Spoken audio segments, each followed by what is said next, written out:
A very good evening to our viewers. Welcome to ELITETV, and you're watching ELITETV's Open Debate in English. I'm Chongtham Amrita, your host for this crucial debate on the topic Modi and Manipur, a disconnect.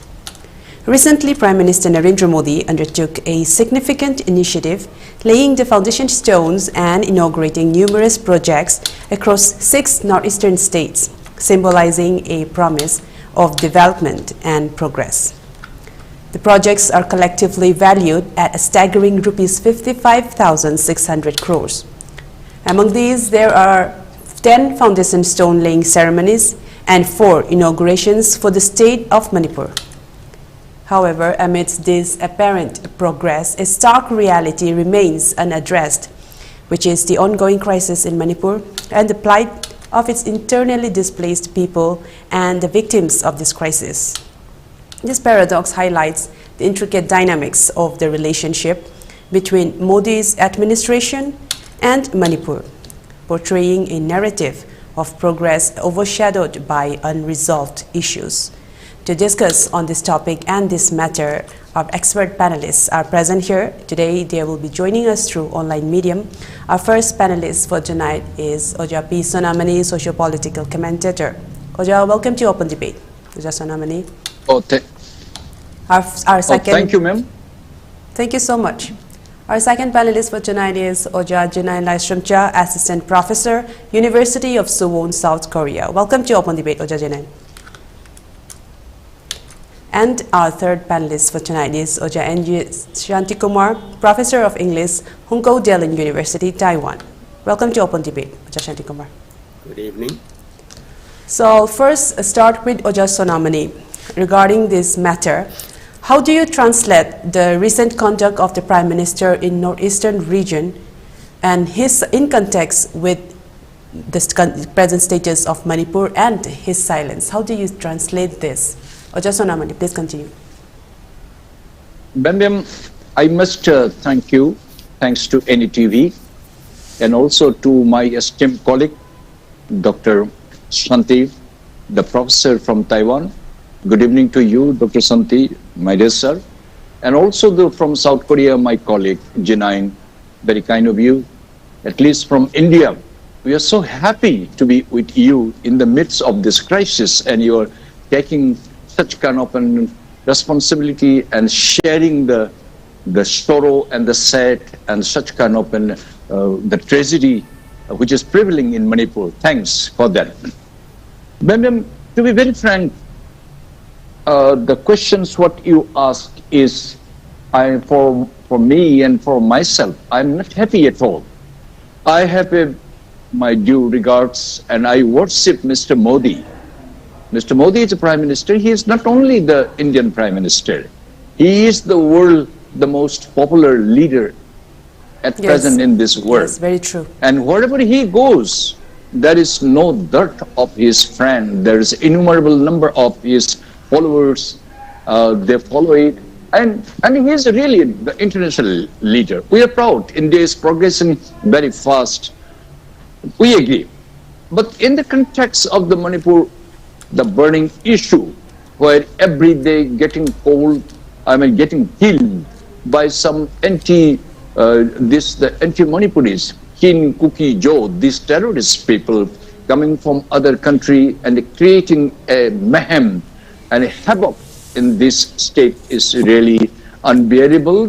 I'm not in a position to explain it, because every day there is firing, every day there is a looting, even the government property, not only killing a particular community. It has been going more than 10 months. I really do not understand that India's government policy. Is it a divide and rule policy? I do not know. But the things has become the worst. And we are in the receiving end. Indian Army, Indian Armed Forces, Indian administrations, it is considered to be one of the most tough in the world. We agree, in all respect. But what's going on today, and what is the opinion has opined by the government of India about the Manipur situation?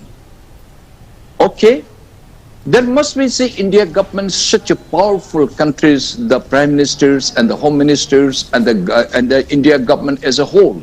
lot of a change, dramatic change in the field economically, socially, politically in the world. We have a say to say today. We are proud of him and proud to say that as an Indian government. But in this recent, the happenings in this massacre, this is the cleansing of Manipuris from in our own land. This is the government of Manipur has become totally handicapped, and the government of India should have interfered and intervened and could have doused the fire. Unfortunately, it is not doing so till date. I am totally confused, I myself.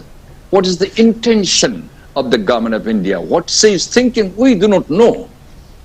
You'll be surprised to know that suspension of operation, these terrorist people, these are the non-indigenous people coming from across the country, from different places, maybe from Myanmar, maybe from Thailand, maybe from Laos. They were being completely, they were asked to leave from these three countries. So finding no other way, they had to spread in the Bangladesh or in other country. Then slowly, gradually, they have started entering it by the welcoming by these local people of this Chin, Kuki, Jo, or the Mizo, or the Kuki.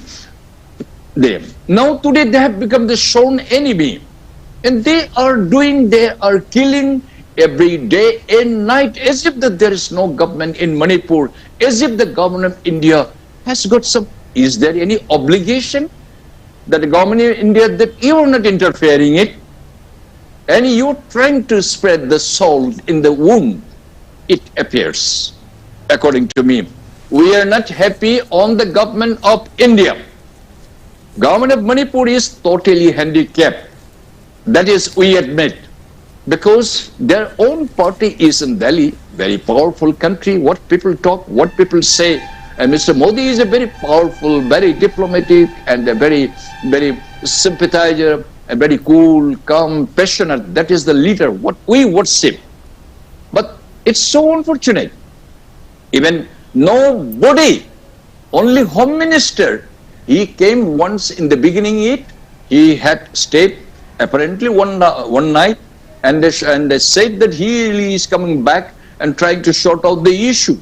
And he had cautioned this suspension of operation, this notorious people who has been armed about 2,000, little more than 2,000, with the most sophisticated arms, which can be killed, which have killed so many innocent people. I'm not talking about the Manipuris. I'm saying that innocent, armless people, they wanted to cleanse a particular community in our own land, in our erstwhile independent countries, Manipuri. But the Indian government has remained a mute spectators and the silence. No action has been initiated. No, the interest had been displayed. Dekhte jayenge. This is how the things. And our people, almost 60,000 people today are in the relief camp in a very horrible situation. More than 200 people in our own Manipuri people, they have been killed, and we have been kept in the cellular jail in Andaman Nicobar, where we cannot move. Cellular jail in the Port Blair is hardly 3 by 4 feet only, where no one is allowed to move or sit, only stand, no one can sleep. This is the situation in our own country, in our own place. Virtually, we are inside the prison. Why?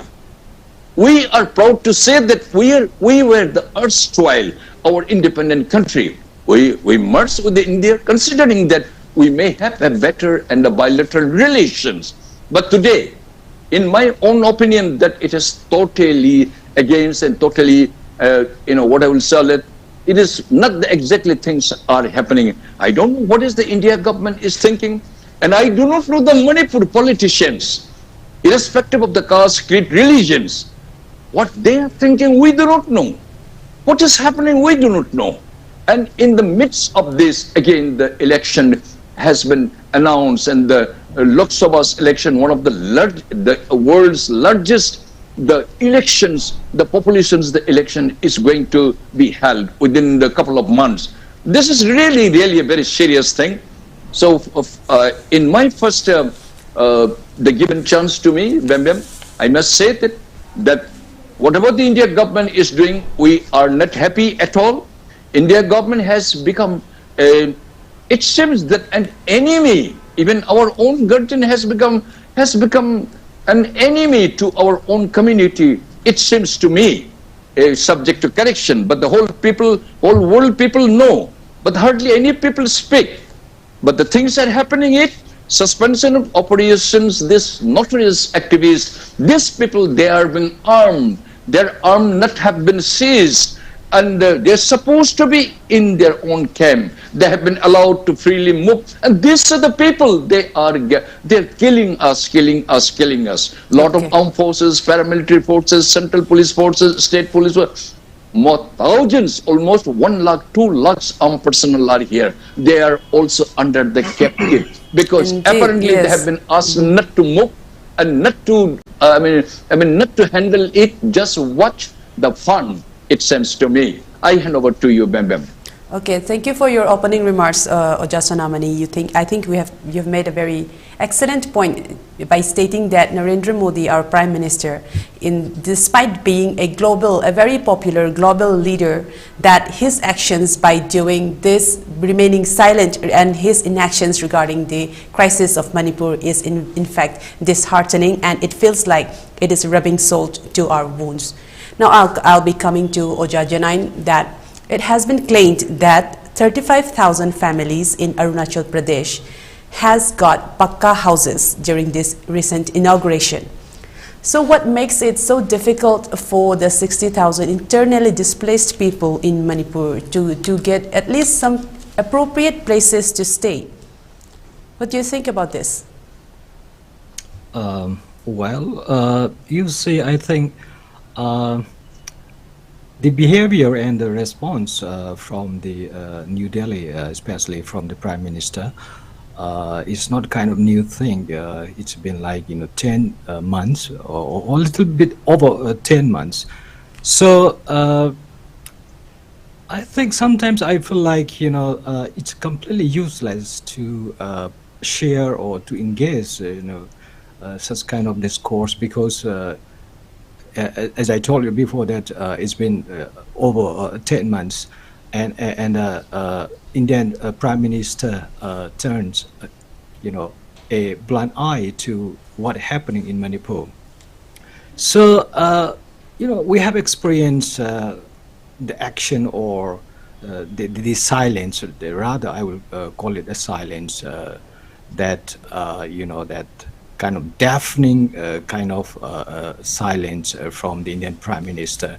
So, and that news is again a kind of completely not related or completely that kind of irrelevant to the happening. That means that negligence or discrimination, or maybe I would like to say kind of repression sometime, because of the the attitude and the behavior and how the leader is responding to such a crucial crisis situation.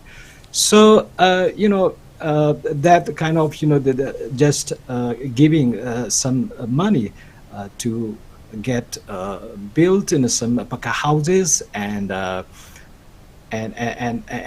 the same time kind of negligence towards the the IDP, that internally displaced people, that they have been facing a very serious situation, and we haven't had any kind of affirmative and any kind of favorable words from such responsible fellow. So again, I think sometimes I feel like just flogging the dead horse. We speak, and friends and other people speak and talk, discussed, but remain useless, because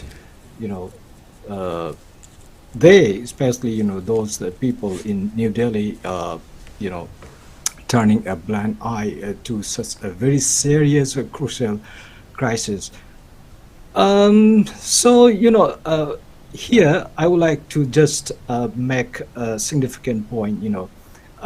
The time the time span is not 10 days, it's not 10 weeks, it's 10 months. So in such a lengthy time period, the response from the governments, both that New Delhi and Manipur government, is very, very unfortunate. And as you said, that over 60,000 people suffering from the plight of the internally displaced. And when I travel to the camps of the affected people, then the situation, especially elderly people, they have been sleeping not in their beds, but just on the floor, and that's very, very crucial for their health, and a dumpy ground. And so yes, the response and attitude from the government is very, very unfortunate, especially from New Delhi. Okay, that Oja Jinine has compared this situation, especially the inaction of the central government, to flogging a dead horse, that even by beating a dead horse, the horse will never respond. In the same way, despite raising the voices of the plight of the Manipur people during this crisis, even to the highest of authorities, those who will not listen and will not take action. Indeed, a very striking point that Oja Jinine has made. I'll move on to Oja Shantikumar, that recently, the Minister of Earth Sciences, Kiren Rijiju, he made a statement. He said that resolving the Manipur crisis is the next phase of works in PM Modi's plan. So what does this next phase of plan mean?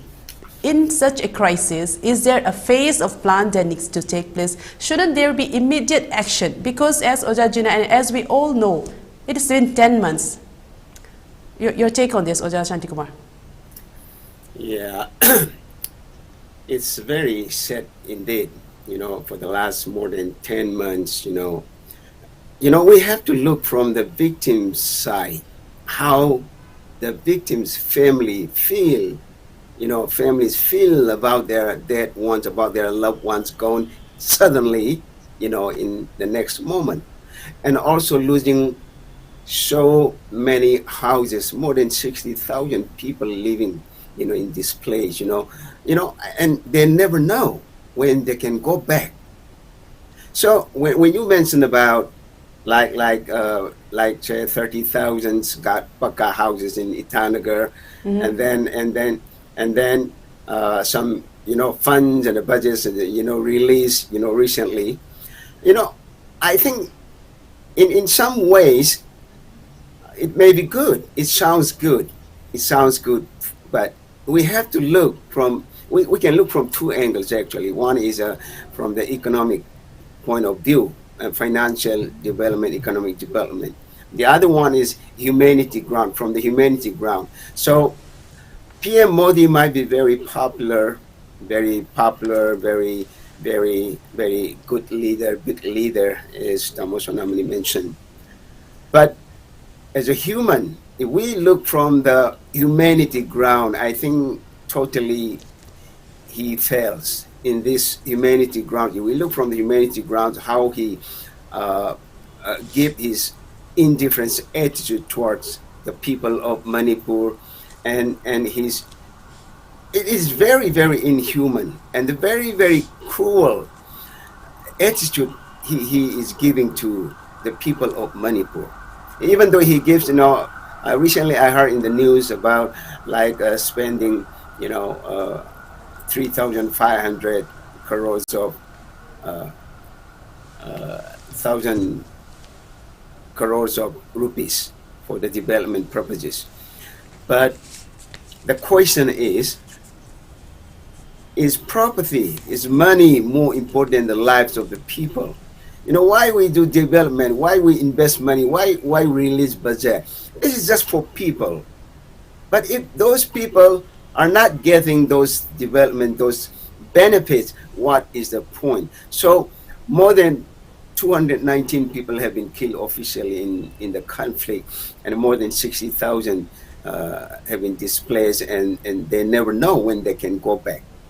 So in this, looking from this point of view, I think PM Modi is totally a failure in this ground. But on the development side and other things, he might be very popular, he might be doing very good, but still, life is much more important than money or property. This I think he should know. So I think he should change his inhuman attitude, indifference attitudes, giving towards the people of Manipur.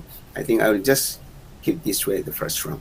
Amrita? Yeah, yes, Shantikumar, you're not wrong in saying that Prime Minister Modi's inactions and indifference regarding humanitarian causes is very sad and very much dissatisfactory. In fact, in the recent Human Development Index during 2021, just 2 and 3 years ago, India ranked 132.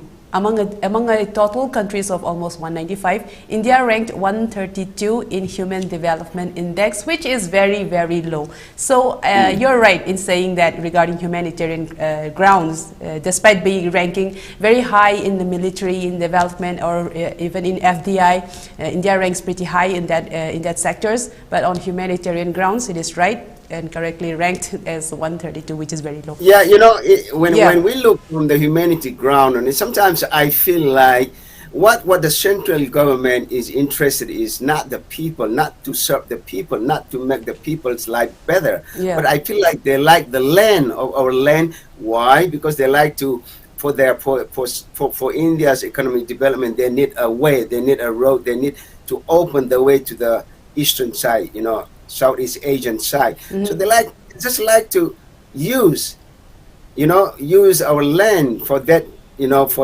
for some vested interests, yeah, which may be anything. Yeah. Yes. Another one is, okay. Another one is to defend from China's invasion or war, security strategic. So I feel that way, and we people are not important. This is how I feel because of PM Modi's attitude, indifference attitude, and all these things is silent for the last more than 10 months. I think this is too much. I have never seen any leader around the world Indeed, who yeah. keep silent for more than 10 months. So yes. I think he needs to change. It has also never been seen for a leader of a nation to go abroad while a state of his own country is burning. But he was in other places. He was in France. He was in Europe at the time when this violence was peak in Manipur in 2023. So yeah, that says a lot of things about the current crisis and his attitude as well. And now I'll move on to Oja Sonamani again for our second round.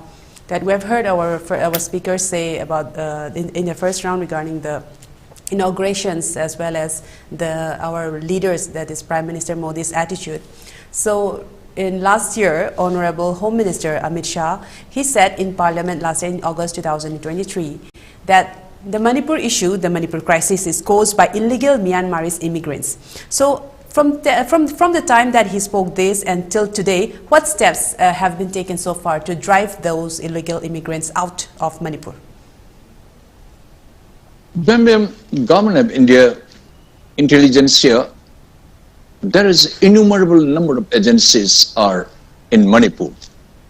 It is a trouble-torn area adjacent to another country, which destiny and which the government, when she will fall or she will again return, nobody knows, the Myanmar.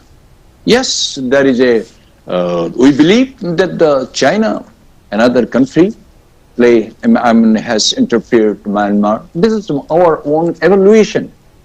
And has interfered, and a popular government was made to be polled and says under the house arrest. Anyway, this is their policy. Yes, there is a problem in the Myanmar, a lot of people's influx in the Manipur. It's very easy access.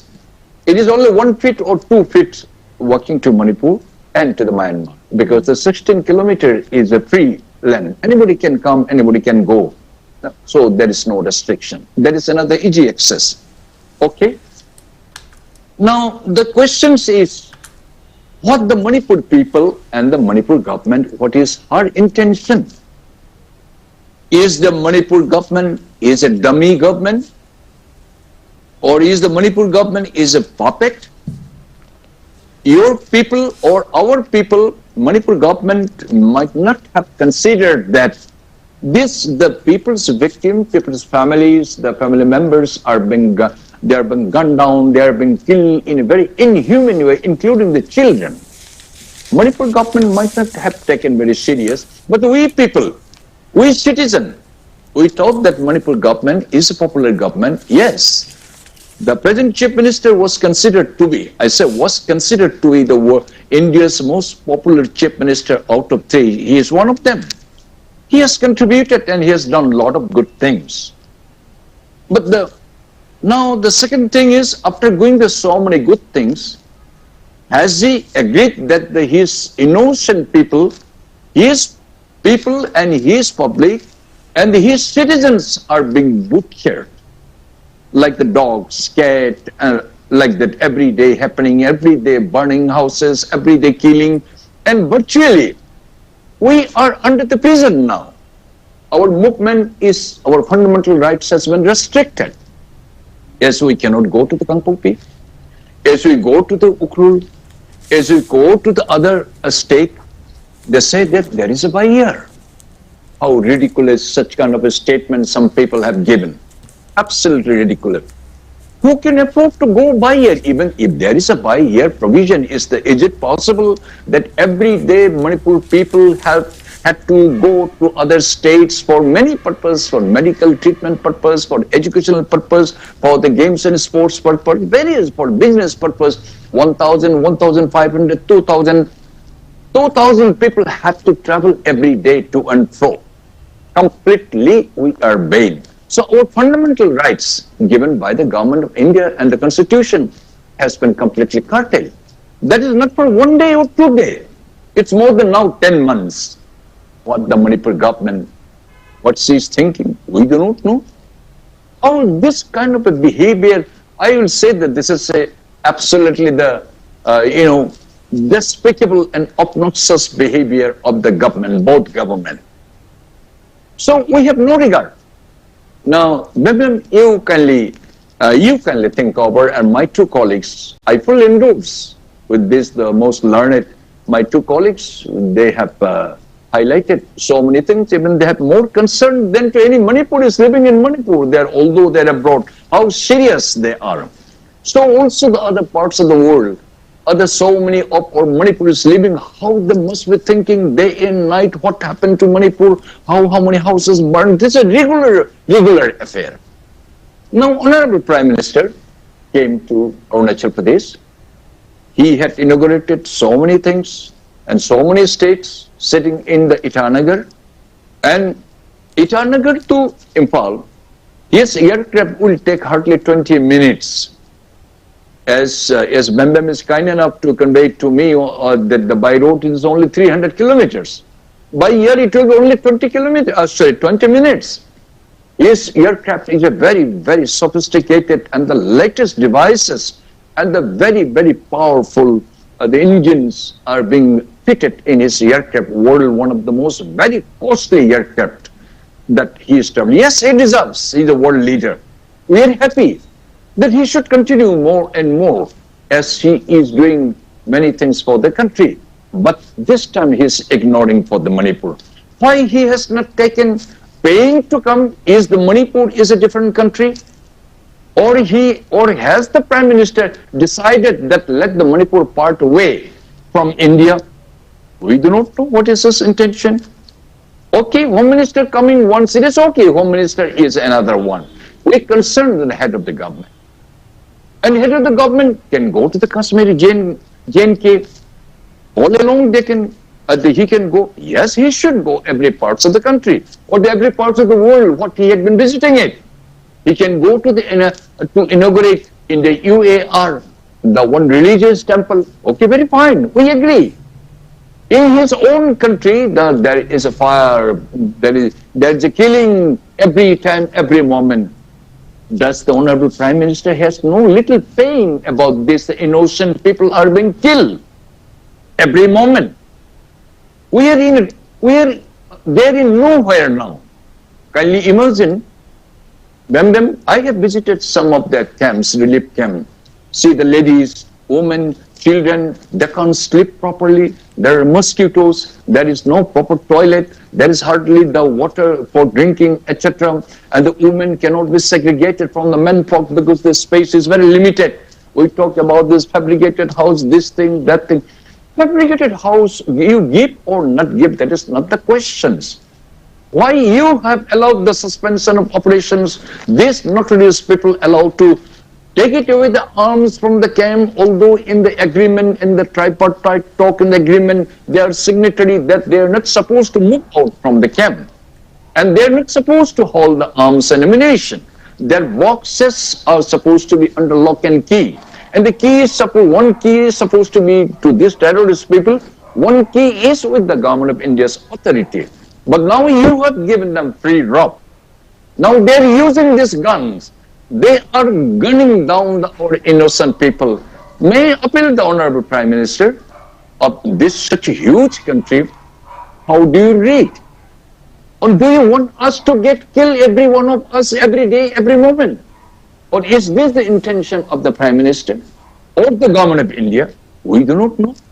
But by doing this, the amount of respect what he commanded from the Manipuri community, I am confident slowly, gradually his popularity, at least from the Manipur and Manipuri people, is now slowly, gradually, his rate is coming down. We used to worship him. I say, we used to worship him. Now why should we worship him? You have allowed my relatives to get killed. Those people, about more than 60,000 people are in the relief camp. How they are living? Somebody lost his wife, his wife. Somebody lost her husband. Somebody lost their children. Somebody lost their mother, father, everything. We are totally destabilizing. Life is horrible in Manipur at this moment. Now, ridiculously, I said the word ridiculously and surprisingly, sitting in the Arunachal Pradesh, he denied. He didn't want to visit for 20 minutes by air from Arunachal Pradesh, from the Nahar Lagoon and to the Imphal. By his aircraft, 20 to 25 minutes maximum. If the Honorable Prime Minister, the world largest, the democracy, the largest democracy in the world, who used to be worshipped by the Manipurese people, he refused to come. He didn't come and he didn't want to come. And just like in a very, very ridiculously, some amount, 3,500 rupees on the eve of this election was allotted to Manipur people, and so that this money will suffice, so that they might be thinking by, by allotting 3,500 rupees, those people, they're murdered. Those people who got killed by these terrorists, they will again revive and they will again get back as if in this earth. Never it is going to happen. Money cannot play any role. You cannot purchase government of India, we Manipuri people. If I happen to lose any one of my relatives, those people who got killed, they are also my relative. If somebody, any Naga or any Bengali, any community who are the innocent people are being gunned down by terrorists, they are also my relative. I am a small tribe, but I am concerned about the Manipur people, not Manipuri people alone. Then how about the Prime Minister and the government of India? He should have come down long before. He should have tried to console the people. He has got that capacity. Apparently he has deliberately, government of India has divided. Just they have sent 3 IBs, some senior officers. Is this the 3 IBs officers, can they solve the issue? This is such a burning issue. I do not know government of India's policy.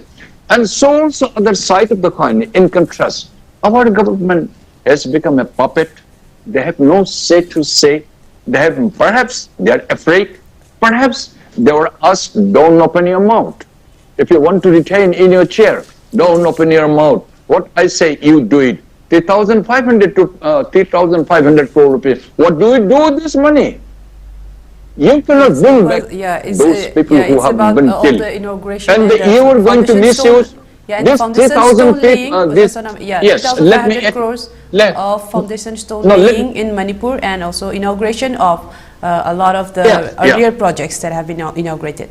Yes, inauguration of project. You kill people by morning, and you kill last night many people. Then again you lay the foundation stone. What does it mean? Indeed, By that is the people, stark paradox that we have been 3,500 discussing today on this topic. 3,500 crores people, 3,500 crores the rupees have been sanctioned. Many people, Manipur is one of the most corrupted state in the world, not in India, most corrupted state. This is undeclared. Everybody will agree. Without money, nobody talks here. This 3,500 crore rupees, I am confident, I say I am confident, this will play a huge drama. Then whose share is 5%, who's go to 10%, 15%, everything. Now the saddest part and the most tragic part is going to be diverted by this money allotting 3,500 rupees. And the now election is on the wave of election. No election should be held before the solution. Then the solution, then election comes. Indeed. When I am seriously and grievously hurt, what do I do with this, the election? Now we have become more or less like an anti-Indian we are made to be. Yes, Sonamani, would you agree that this particular event of inauguration and all of these hugely costly, very expensive projects are done just because of election agenda? This is an election agenda, nothing else. You could have, if you want to conduct elections, okay, you do it. But Those first there should be killed, peace. Yeah, but first there should be peace in Manipur in order to for the elections to be held. They're trying to, they're just trying to appease, or they're trying to make fool the people by this money, this elections purpose. This money will be used directly or indirectly, discreetly or undercover, so that they can come back in the power. Okay, Sonamani, I got your point. So I'll come back to you again in the next round. I'll move on to our other panelists for this round. So I think you made a very good point that Itanagar being just 20 minutes of flight time from Imphal, that the Prime Minister still chose not to even say any word, nor even come to Imphal, which suggests, would be right to say that the Prime Minister Modi was so close yet so far from Manipur. On that note, I'll move on to Jinine, that in the recent event regarding this inauguration, 4 national highway projects in Manipur have also been inaugurated, including the Imphal-Moreh Highway. With connectivity, there should also be security of the roads and connectivity and road transport. Do you think the Imphal-Moreh Highway will attract traffic like before, especially since the free movement regime has also been scrapped? Do you think there will be such traffic, and do you think Moreh will still be a business center again in the future after this crisis? Even let's assume that it's a result. What do you say on that? Maybe it may take a long time. So that's kind of another a little bit far away kind of picture. But my concern when you talk about the highways, national highways, the concern is that just in front of our eyes, that couple of very crucial highways. Sometimes we call it national lifelines. We call it sometimes lifelines. That Asian Highway 1 or another highway that going to Jiribam. So there are, I think, at least a couple of Supreme Court direction or what you call orders to protect the highways. But very unfortunately, you see the 2 highways remain unprotected. So again, the statement or the point that the Prime Minister just made is again completely irrelevant. So if the government, especially New Delhi, if they are truly having a concern about the affected people, or generally the Manipuri as a whole, then I think it's already late to open or to protect the existing two national highways. You say, if one Mitai dares to travel, through this highway, literally he or she is going to the end of his life. Literally, Yes. he will be killed. So, this is the question. This is the question to the government, state government, as well as the central government. So, and here again, I would like to just mention that in the situation, there are multiple stakeholders. Of course, that New Delhi is a very big and a very crucial stakeholder than government of Manipur, than Mitai and the Chinkoki community and other communities in Manipur. We are the stakeholders. So this time around, particularly, we, the Mitais, should have a kind of realization that how will we respond towards the governments, both Manipur government and New Delhi government, because what we are suffering is kind of extraordinary. It hasn't happened in history. So this is, the gravity, the magnitude of the seriousness of such crisis is kind of very, very unfortunate, and it's very, very crucial in the history of Manipur. So as a stakeholder, we the Mitai, I think we need a second kind of thought. How will we respond? How will we engage towards resolving the crisis in Manipur? Because we have seen a very, very unfortunate and meaningless behaviors and the responses from the state government and also from the New Delhi. And situation is sometimes for particularly we the Mitais feel like completely helpless, but we don't have other options or so other way out, but we continue to engage for a favorable future, and also we have to learn from the existing situation. Otherwise, I think our future is very, very horrible, literally horrible. So, and yeah, governments, both governments, I think immediately they can open for the passengers, especially for the Mitais, but other communities, I think they are traveling through these national highways, but particularly for the Mitais, over these over these 10 months, we are not able to go through these highways. So that's one glaring example that how the government, that Narendra Modi or whoever, leaders in the central government, how they are acting, considering the gravity of the crisis, gravity of the situation in Manipur.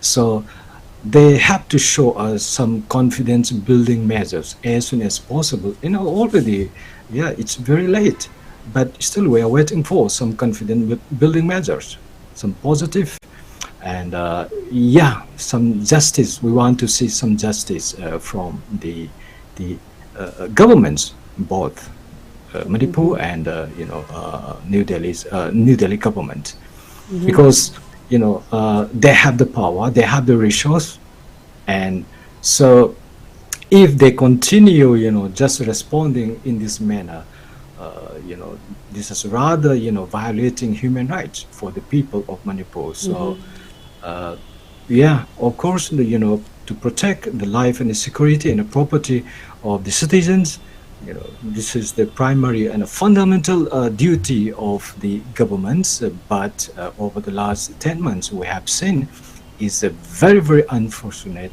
and this is kind of a very extraordinary situation. So both government have to respond in extraordinary manner. Indeed, I think it's a very good point that, and also kind of a paradox that inaugurating national highways when they are obviously very much unprotected and also hindering the movements of the Meitei community towards to and from More or even Kangpokpi, even Chorchanpur, even that highway was also inaugurated. So indeed, it is indeed a very paradoxical kind of a situation that has happened just 2 days ago with this inauguration. And also, Ojajun, and you have rightly pointed out regarding the plan that we need a plan B for the interests of the Meiteis and not just relying on the governments. But there is also a case, I think we have also discussed about this in our previous episodes, that the Meiteis and our civil societies, all our CSOs, they need to be united in a single voice, demanding a very something that is very much clear and very concise for the future of the Manipur and for this situation to come to a resolution. So there also needs to be seen in how to make this work. So yeah, that's one other thing. And again, now thank you for your point. Now I'll move on to Oja Shantikumar. That Prime Minister Modi, he launched the Unnati scheme. The Unnati scheme, it states that Uttar Purva Transformation Industrialization Scheme, which is mainly concerned with infrastructural developments. The Unnati scheme is worth about, I think, 10,000 crores. Rupees 10,000 crores for infrastructure projects in railways, in roads, in housing, in health sector, even in border areas, and etc. There is a lot more regarding oil and other gases sector as well. So the projects that have been inaugurated in total are worth 55,600 crores. That is a huge, staggering amount. And with those in Manipur reaching to rupees 3,500 crores. So a lot of money, a lot of numbers are being cited, are being touted here. Do you think this is an election gimmick? As our previous speaker, Sonamani, has confidently said, this is indeed. So what do you take? What is your take on this? Yes, I agree totally with Sonamani. If this is not related with the election campaign, they could have released the budget, they could have released the amount earlier. Right, but, right. BJP is very good in election campaign. They know how to win, how to get people vote for them, by distributing, by blinding their eyes with money power. Correct. So Yes. they are very good, and they are using the same technique this time again. But what I like to tell people... They're expert that way, expert. Yes, very much, Namo. So they are using that expertise, by using money power. They like to blind the people, especially, Manipur people are suffering without money, for the last 10 months. They cannot earn money. They cannot earn even their living, Some families even cannot afford 1 meal a day. So by creating such a kind of situation, poverty, suddenly you pour money, then people are easy to be blinded with the money. So this is one of their technique, probably, I think, and that also very successful in their campaign strategy. So I think this is one of the reasons why they only release this budget only before the election. So this is very much related. But so here I would like to tell my people, our Irajasing, to be open, to be active, to open their eyes and think deeper.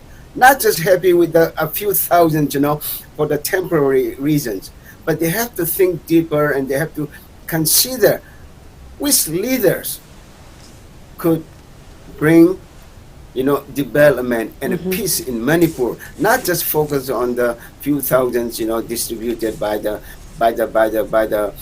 political parties, by the by the candidate.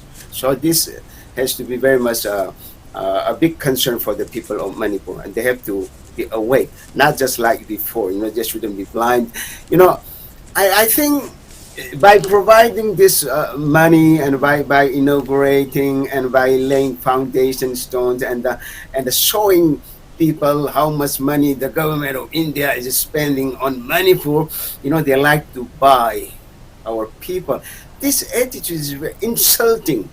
This is very much insulting the people of Manipur, as if we are cheap commodities, as if we are cheap commodities we can buy with few thousands or few crores of rupees.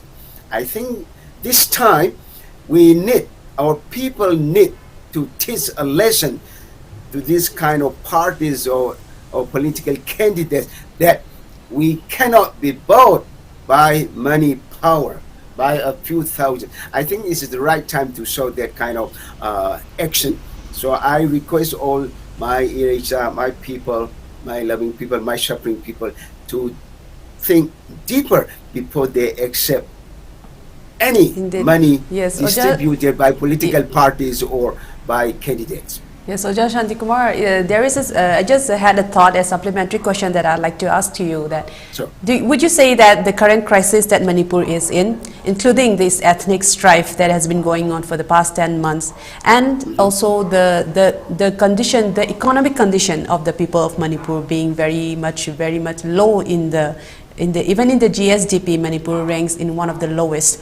So do you think all of these conditions is a result of choosing wrong leaders in every elections?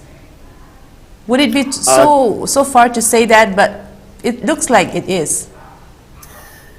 Yeah, it could. We can look from different angles. Yes, in some ways we can say yes. In some ways we cannot say no, because we cannot also blame the present government totally, because it is also linked with the past government. Indeed, I think Manipur and the people of Manipur usually have this trend of choosing leaders based just on the backing of the power and the star personality, and also other areas that cannot be said here. But yeah, all of that does contribute to the situation that we are living in right now. Yes. One thing is, actually, it doesn't matter for the people of Manipur. Most of them, I would say, but not 100%, but most of them are blinded with money power. So anybody who can give more money, they will vote for that candidate.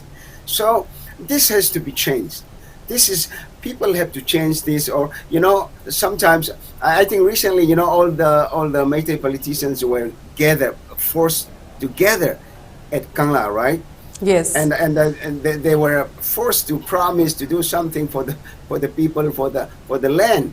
But I think some parties, some armed parties or CSO have to do the same. Like, if anybody gives money, if anybody distributes money for the election, then they should be punished. I think if any CSO or all the CSO come together, and if they can punish those kind of candidates, I think it will be wonderful. Indeed, a very good point. Another one is, it is very sad. Yes, India proclaimed to be the biggest democracy in the world, but the problem is, during the election, is there any democracy? Is there any transparency? No transparency, no democracy. And people, even the journalists, Paumis, are not allowed to go in and shoot video to be transparent, to show to the people. So there is no democracy, especially in the election. Yes, which is supposed to be a biggest celebration of democracy. Indeed, very paradoxical. So I think our people need to learn. This time, I think they should show that they cannot be bought cheaply. They cannot be bought easily. And they should vote for those leaders who can really go there in Delhi and shout without any fear of losing their seats, their power. We need that kind of leaders, not those kind of leader with guts. In short. Yes, leaders with gut, with power, who can stand for the people of Manipur, who can shout loud, and fight for the people of Manipur. Not just Gigi, namaste, yes sir, yes sir. No, this doesn't work. Okay.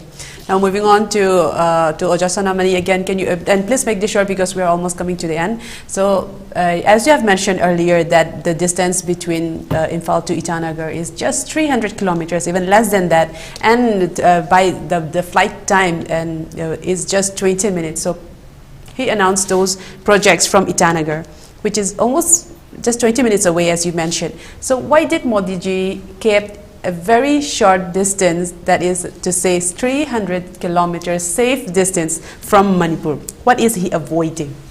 That is the question that we want to know today. Oja Sonamani, please continue. Yes, I think he has got his own agenda. He's a big shot. We cannot ask him, we cannot force him to come, but he should have come. Yes, it should have been his choice really, and in his plans. He should have come, yes. He should have come twice, thrice during this unfortunate, the period. He knows everything. He is a big man. We can't discuss about the demerits about him. He has solved many issues in many parts of the world. So also in the many parts of this country that he has done it. But everything, other side of the coin, that I may be allowed to say, that our government, state government, is too weak. And Dr. Santi, he had also rightly pointed out, our leaders should have the guts to say that, sir, your visit and your decision is the final. Please, you solve this issue. Is there anyone? There is one honorable former Minister of External Affairs, Mr. R.K. Ranjan, and also education, a very important portfolio. We do not know. He is a minister. What he says, what he plays, we do not know. Because he is in the government, very powerful position. Even having been occupied such the good and the beautiful position and having a close proximity with the government, the top ranking like the Honorable Home Minister, then again the Prime Minister, I don't know, he must be doing, we do not know. But doing or talking something with having no result means that way he has not done anything. That is what we presume.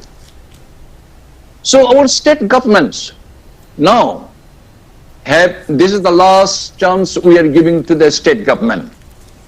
State government's leaders must have the say to say, as a man, not as a weak man, not as a sick man.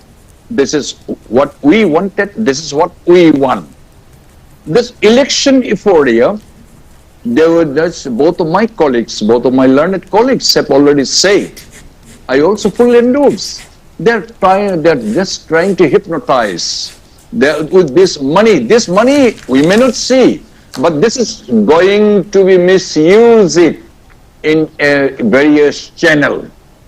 What about they say, our state government or India government? There's a different issue there. That will be their statement. This is established fact that in Manipur, such a corrupted state, without money, we are not allowed to say, we are not allowed to wish to any big people. First, they say that how much you have, how much is that your pocket, in your pocket. This is the feeling in the field of appointment, in the field of transfer posting, in the field of business, every matter, every moment, without money, there is no questions. They will not entertain it. Okay. This is what the people say, and this has been going on time and again. Okay. Now, okay, just 1 minute, and then I'll move on to our other panelists before we wrap up this session. Okay. No, see, our Dr. Jinine and Dr. Santi said, our movement is restricted. We cannot move out beyond this Imphal. Who has given this right? The government of India. Are you not deliberately, are you playing that the you should be in the case? No, this is wrong. Supreme Court, we request the Supreme Court should intervene at this juncture. Our fundamental rights is being curtailed. What for? What offense we have committed? National Highway, International Highway, Dr. Jinine and Dr. Santi have spoken. They have rightly said. Even staying in the far countries, far 1,000 kilometers away, they are more concerning. State government, state national highway means belongs to the nation, to the government of India. They are supposed to make free. They are supposed to make thorough this our movement. There are millions, their armed forces are there. As because she's not paying any attention, as that become a Nelson's eye.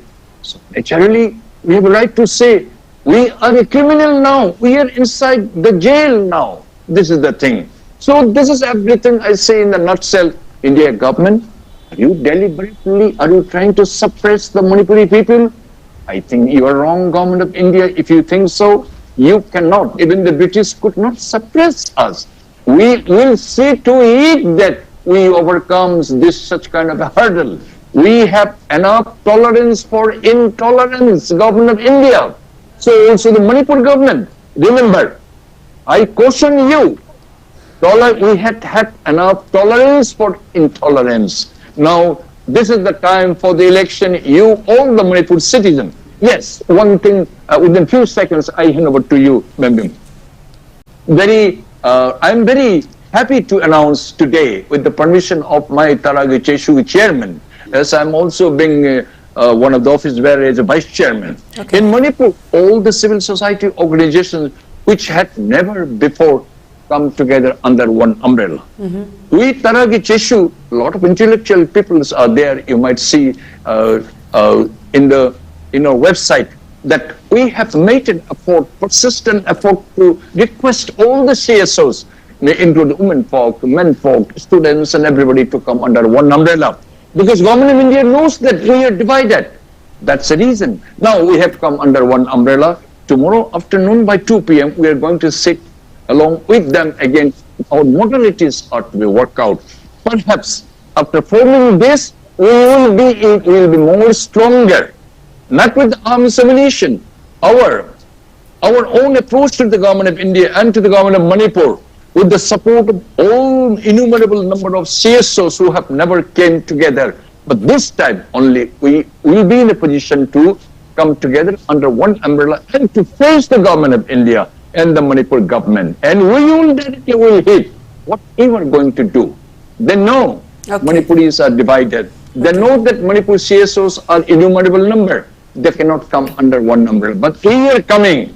This is the message to the world. Our Manipuri friends, I would like to apprise to all of you.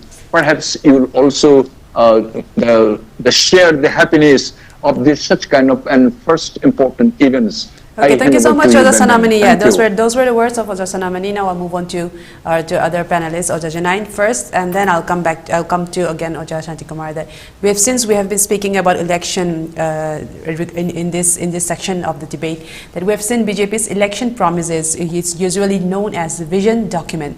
In 2017, in the vision document of the BJP, they promised metro railways in the valley, in Imphal Valley. So where are the metro railways right now? What are these promises made of? What do they even mean? There is inauguration just 2 days ago about a lot of things. The national highways, as we mentioned, is now meaningless because there is no protection and people cannot transport.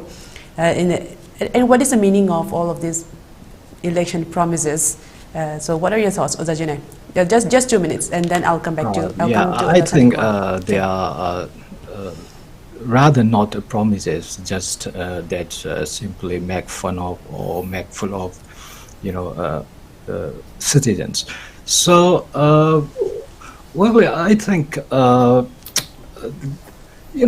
as I told you before, that their response and behavior is very, very questionable. So, and one thing just come up in my mind is that, I think the majority of the people, especially Meitei, maybe I think 90% plus, demanding or making noise, demanding for the inclusion of Meitei in the scheduled tribe. So I think the behavior, is very, very much questionable. So. Election is coming, and so there are a lot of promises, but in action, we don't see anything. It is like just good for nothing. I'm sorry saying this, good for nothing. And now I think we have to understand, and we should respond accordingly. I mean, the voters. Otherwise, we will remain just stuck in such a very bad situation. So Yeah, this is the time, very, very, crucial time. We have to respond very carefully and accordingly. Yeah, that's my response.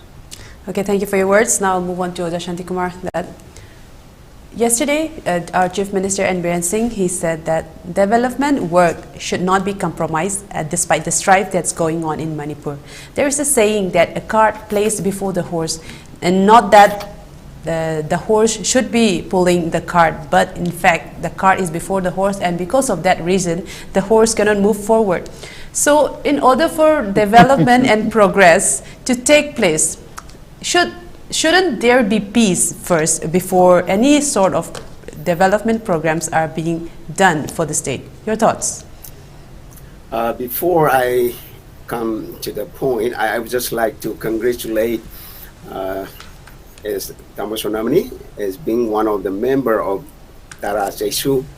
Yes, and I'm very glad that we've been asking, to have one CSO, one organization or association under one umbrella. I mean, all the CSOs come together and form so that we can be united, we can be more powerful. And I hope this new organization, CSO, can do something this time, I mean, during the election. I hope and I wish this organization can bring something truth, something democratic election, something fair election. I think this is the right time, and I hope. And Tamo is here. I'm wishing my wishes so that this organization do something during this election. All right, coming back to Honorable CM Biren's statement about like development and works will not be compromised even though there is a strife, even though there is a conflict. I think here, yes, we need both things, but which one to go first? That we have to know. Like car before the horses, the car will disturb the horses, right? Yes. That's very true. So here, I think even they like to implement. Okay, let's say we accept that. We accept the saying, the statement of CM's statement. But how? The question is how to implement, how to execute those plans, those projects, the development works and the project. How? When there's no peace, when people cannot travel from one place to another place, a community, we Métis cannot, go from, to Kampopi side, we cannot travel, we cannot go beyond Kanglatongbi. And the Moray side, we cannot go to Chandel. I mean, we are actually limited so much inside the valley. And actually, this is very sad and very shameful, considering, thinking like we are majority. So when CM states about the development projects and the works cannot be compromised, that's very good. But the question is how. So that when the question comes how, of course, the peace should be settled, should be established first. It should be sorted out, and these two communities, the conflict should be solved by anyhow, by any group, by anyhow. And until and unless this conflict is not solved, I don't think any development works can be executed or performed or be successful or nicely. Even successful. That's my just let me put in one supplement. Please continue. Yeah. And then we'll wrap up after we this. talk about the peace or development, which first, but for me, justice first. Without justice, anything can be just, So justice is the foundation of the peace and the development. So first, we have to focus on justice. Then that may be the better way, to get the thing get cleared. Yeah. That's my point. Justice first, and Yes. and everything else follows after justice. Since as we have come to the end of today's episode, I'd like to highlight some of the points that our speakers have put forth with regards to the topic Modi and Manipur, a disconnect. Our speakers have said that the PM's recent conduct in the Northeast is just like rubbing salt in our wounds, and that the grand inauguration, even though it is for the progress and is for development, it sounds like and very clearly a clear electioneering agenda to the eyes of the people who is living in strife-torn Manipur. And then for the progress and any sort of development to take place, there needs to be first be peace and justice in the state, and then even election can continue or development works can continue. So on that note, we are wrapping today's episode. I'd like to thank our panelists, Oja P. Sonamani, Oja Jinine Laishramcha, and Oja N.G. Shantikumar for being here on the show today. Thank you. Thank you so much once again. I'd also like to thank our viewers for tuning in tonight. Please leave your comments and your feedbacks with us, and stay tuned. And please do stay tuned for the next episode on Monday, and we will have more exciting topics coming up. Until then, have a nice day. And this is Amrita signing off.